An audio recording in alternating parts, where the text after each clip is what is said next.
taking the mask off. Mask off, yes. We're 6 feet, I think. We're 6 feet apart. Yep, we're sitting down. Right. It's all good. Hey, Travis. How are you? Good, how are you? Well, welcome to my episode of Welcome to West Michigan. Awesome. And we are here at Isabel's Market and Eatery. And I have the guest of Elizabeth Estes. Hi. She's going to talk with us a little bit about Isabel's and, find out all the great things that you're doing. Well, thanks for being here, and thanks for inviting me to be on the show. It's cool you're doing this. Thank you for letting me do this for you. Oh, absolutely. This is fun. All right. So now I have not heard these questions. So is there anything that I'm going to get stuck on or anything that I'm going to get confused about? I don't think so. Okay. So we're going to have a little bit of fun. We're going to do some rapid fire questions first. Okay. Let me have a sip of coffee. Okay. Where did you grow up? Oh, I grew up in the middle of Illinois. I'm a farm kid from near Pontiac, Illinois, right in the middle of the state, about 100 miles south of Chicago, a little town called Sonneman, Illinois. I have not heard of that. No. It's funny, SAU. I'm in Saugatuck now, and Sonneman growing up. But there were 450 people in the town. There were 17 kids in my high school graduating class. 17? 17. I thought I had a small town. People are always like, oh, you were in the top 10 of your class. It's pretty impressive till you know there were only 17. But no, I'm kidding. It's a Sonneman. Okay. It's Sonneman. Do you prefer cooking or baking? Oh, cooking all day long. So I'm a musician. Is one of my other things that I do. And to me, cooking is a lot like music, right? Yeah. You have to stay on the lines a little bit, but you can play within them. With baking, there's no playing. What type of music? A little bit of everything. So like I play about 6 instruments? Yeah. I sang to put myself through school. Sang at weddings and funerals and things like that. Oh wow. But to me, the cooking piece is way more fun because you can be more creative and it's more like music. With baking, it's way more science. Cooking's way more art. Yeah. So I like to cook a lot. Awesome. Do you prefer a window or aisle seat? Oh, aisle all day long. Aisle? I flew 150,000 miles last year for my real job, and aisle every time. Aisle. Aisle every time. Yeah. Okay, so if you could have a superpower, what would it be? Oh, superpower. Let me think about this. This is a tough one. Superpower. Probably to wave my magic wand and bring a little peace and calm in the world. Oh, that's a great one. Yeah, I think that's what hits me right now. I'd love to be able to do that. Mm-hmm. So that is great. What is one thing that people may not know about you that you'd like to share? I've flown with the Thunderbirds. So really? I flew an F-16, I used to be on the radio back in the day. That's what I said. I have the perfect face for radio. This video stuff makes me very nervous, but I actually flew with the F-16s with the U.S. Thunderbirds. Really? Yeah, it was amazing. How many Gs did you pull? 9.2, and I got a pin. So if you pull 9 Gs, they give you a pin that says you've pulled 9 Gs. So it was amazing. I was up for an hour and 15 minutes. I broadcast live from it. Did you get sick? No, I almost did on something called an aileron roll. Okay. The plane was going like this as it was going like this. Okay. So yeah. Wow. It was pretty crazy, but that's one thing people don't know about me. What's your most favorite vacation that you've ever taken? I'm gonna say that that I've ever taken the Amalfi Coast. Yeah. The Amalfi Coast of Italy, probably. It was incredible. The food is amazing. The people are amazing. The scenery is amazing, and it's just calming. Yeah. So I'd say probably the Amalfi Coast. Nice. Are you a morning person or a night owl? Oh, it's funny. I used to be a night owl. I think a lot of people say this, right? When we were younger, we used to be night owls, and then as we've gotten older. But I did morning radio for many years in Bloomington, Illinois, and so I used to have to be up at 3:45. That's when I learned how to drink coffee. I didn't like coffee till I started doing morning radio, and then I like coffee a lot now. Do you still get up that early now? No. I'd say I'm a morning girl, way more than a night girl. Okay. All right, well, now that we've gotten through that, All let's right. talk a little bit about your background, kind of like, what brought you to this point. Tell me a little bit about yourself. Have you always been an entrepreneur? I think I have always been an entrepreneur. I've told people this story. I probably wouldn't have said that, and then I look back on my life and I go, I kind of always did. When I was in college, I went to Illinois State, right in the middle of Illinois, and when I was in college, a friend of mine owned a copy shop. He owned it was the precursor to Kinko's or FedEx Kinko's, where you copy things. And he had an extra copier in the back of his place. And I said, what are you doing with that? He goes, oh, it's just an extra one. It's just here, something breaks down. I said, can I rent that from you? And I took it to my dorm room. And I used to sell copies because people would have to walk to the library, and if the library was closed, so I would make copies in my dorm room and make money on it, and whatever. So you had a little side business. I had a little side business going on, but the funniest part was back in the day, those were really powerful on the current, so it would make the lights in the dorm dim. Yeah. So the RA always knew when I was doing it. But yes, so I think I've always been an entrepreneur. I like to build things. Okay. But I found, I made a lot of mistakes in my first couple businesses I had, and then What would you think would be the biggest mistake that you've made? Thinking you can do everything. Okay. And the way to succeed is to hire people who are smarter than you and bring people around you who are better than you in the skill sets that you're not great at, and just acknowledging that you can't know everything, right? And you can't know everything. And so when I finally let go of thinking I had to be able to do it all and know it all and no one else was going to be able to touch this but me, when I finally let go of that is when I found the most success, because you let people shine and do what they do, and you stay out of their way and you trust them. So the mistake I made in the beginning was thinking I had to be all things to all people, and that I learned a lot from that. I also think one thing that entrepreneurs that people don't value enough is failure. And so for me, I think it's the most undervalued part of being an entrepreneur, because when you fail, you have two choices. You put your head down and sulk away and realize you didn't do it, or you couldn't do it, or you look and go, what could I have done differently to make it better? And so I am constantly iterating. I love that you just said that. Well, and I believe it fully, and I'm a perfect example of it.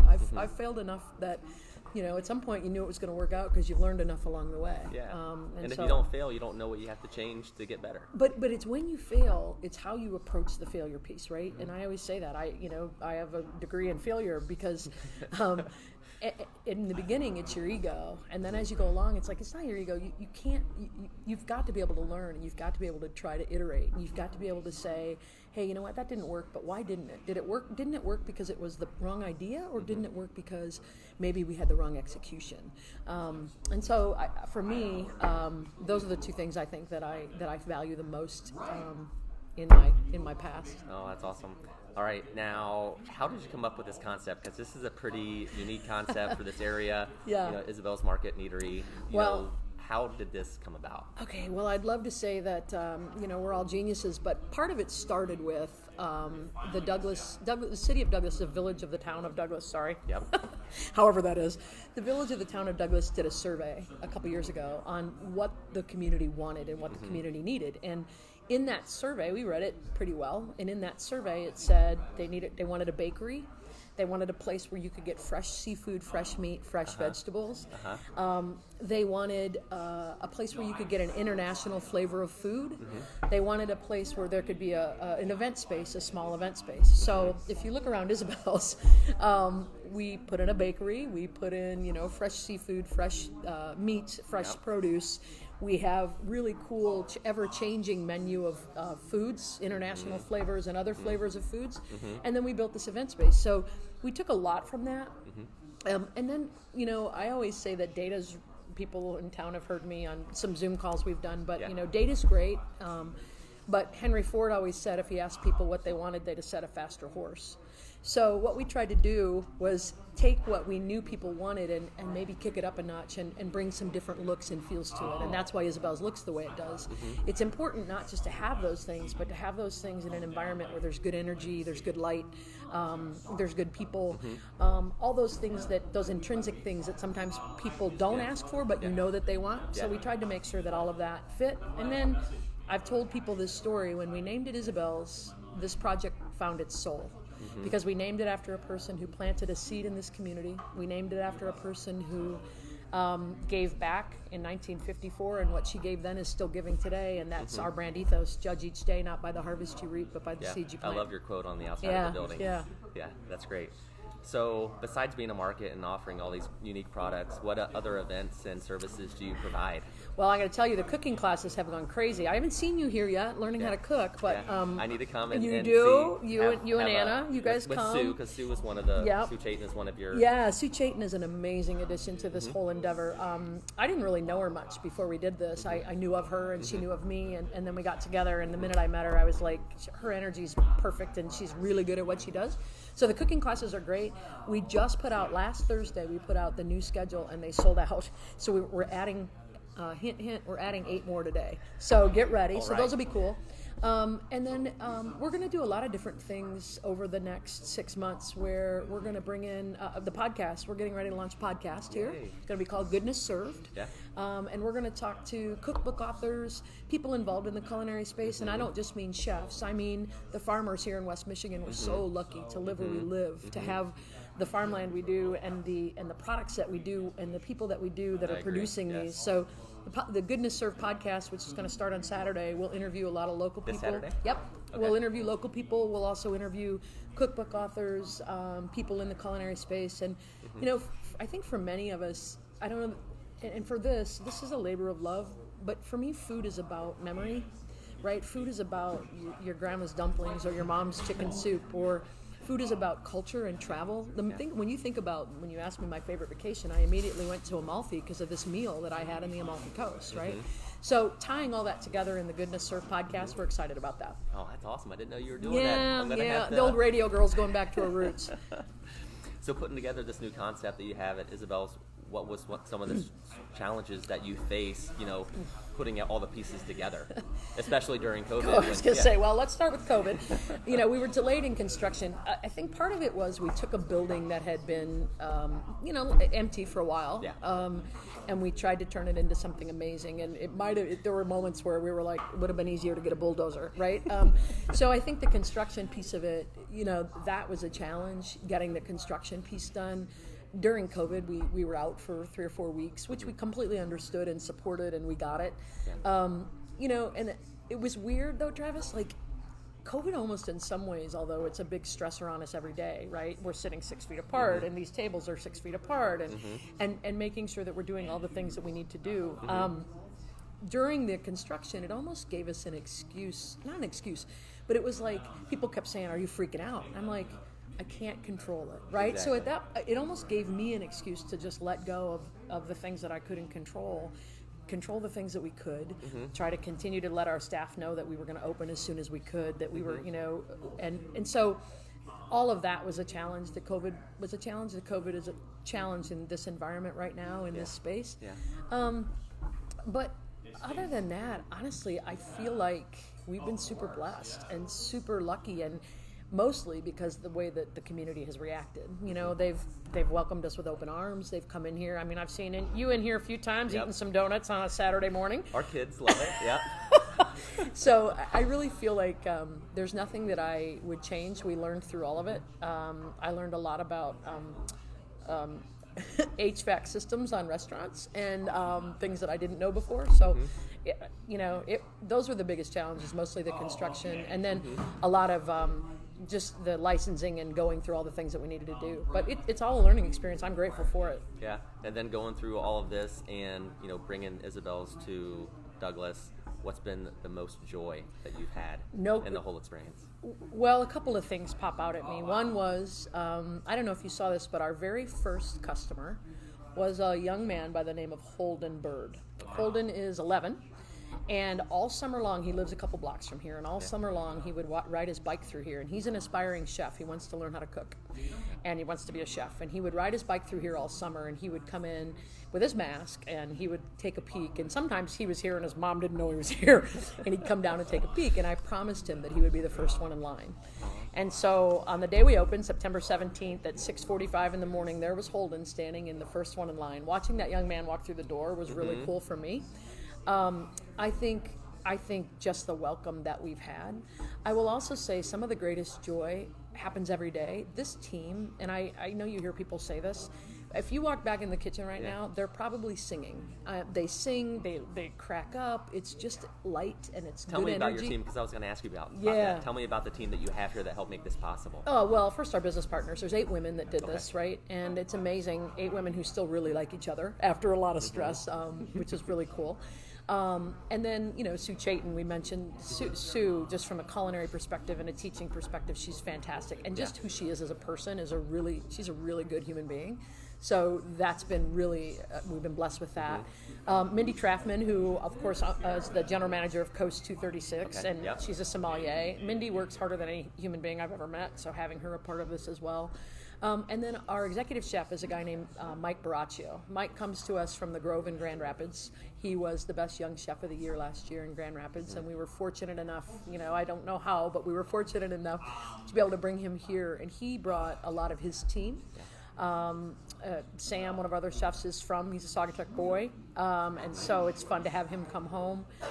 We have Noah, we have Mara, we have Leslie, our baker, who's also living here, who took a year. She lived in Seattle for a while and took a year and went to Patagonia and traveled around the world, and knew she wanted to bake and went to learn some tricks and trades there. So Aaron, we have a guy named Aaron who comes to us from Holland. I mean, we have a really great group of people led by Mike. And then our GM is Lauren, and then all the people that work on the floor. But Mike has brought a level of culinary fun, culinary creativity that I don't think I could have imagined in my wildest dreams. And so he's been amazing, and the people that follow him, they're just good. It's just fun. I mean, we just have a lot of fun here. We really, really do. Yeah. Well, I can tell. I mean, when you come in here, you can feel it, in the atmosphere, Yeah. I would say the stress, it's funny, I just thought about the biggest stressor moment, and I'm not sure many people in town know what happened, but the night we opened, September 17th, we're, exhausted. We've been up for 30 hours, and none of us had slept, and we've closed the place, and we're getting ready to go home, and all of a sudden I hear this noise, and I look out, and one of the sprinkler heads in the kitchen had a little error. Oh, no. And the kitchen was flooding with 300 gallons of water. And so, long story short, thanks to the Saugatuck Fire Department, Chief Janik, they came over, got it shut off, helped us clean it up, and reopen. But that was the biggest stressor moment. But even through that, all of the people here, I was thinking of Mike and all the people, we just laughed a lot, and we were like, well, could have happened. It could have been worse. Could have happened earlier. Better to happen then than later. Totally. So I know you've seen my son and our family here. My son wanted me to ask you. So he loves the cinnamon rolls. Oh yeah, those are made in house. How do you do it? And are you going to have a cooking class to show how to make those great cinnamon rolls? You know, it's really funny.